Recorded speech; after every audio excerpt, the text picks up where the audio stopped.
Sous l'Ancienne Alliance, les Juifs, dans un sens, allaient directement à Dieu, la première personne de la Trinité divine.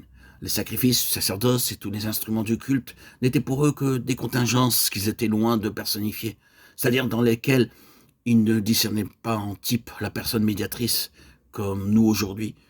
À la lumière de l'Évangile, nous voyons facilement le pain de vie dans les pains de proposition, tandis que les Israélites n'y voyaient rien. Ils ne voyaient que Dieu au centre de leur religion. Mais dès l'instant où Christ entre dans le monde, assume les charges de son ministère et accomplit son œuvre sur la croix, il est impossible d'arriver à la connaissance de Dieu sans son intermédiaire. Et cette parole de Jésus à Thomas, « Nul ne vient au Père que par moi », est vraie dans son sens le plus littéral. Jamais juif, à partir de ce temps-là, n'a pu ou ne pourra connaître Dieu en dehors de Christ.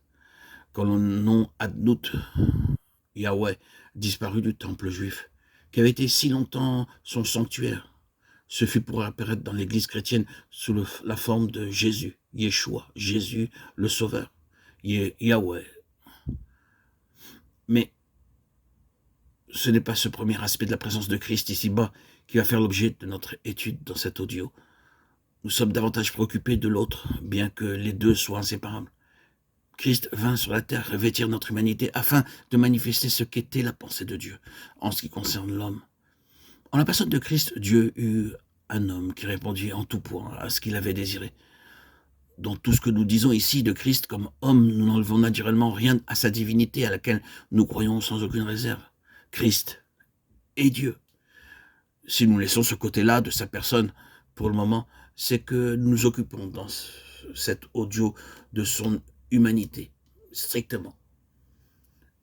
Il convenait donc qu'il fût en tant qu'homme tenté et éprouvé jusqu'à l'extrême, et que sa fidélité, son obéissance et sa consécration connussent le feu de tous les creusets possibles. Telle est une des principales raisons pour lesquelles il vint passer quelques années sur la terre. L'offrande décrite dans Lévitique 2 représente en type, comme chacun sait, Jésus-Christ dans son humanité.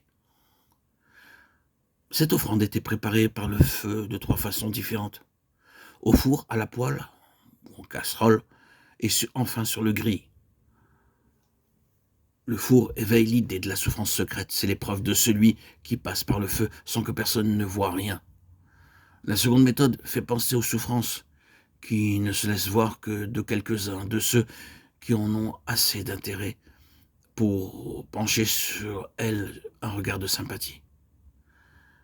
Quant au gris, il représente cette forme d'épreuve et de douleur qui, par sa nature même, se manifeste aux yeux de tous. C'est par tous ces chemins-là que le Seigneur Jésus a été amené à la perfection, par les souffrances, et tenté comme nous en toutes choses, sans commettre de péché.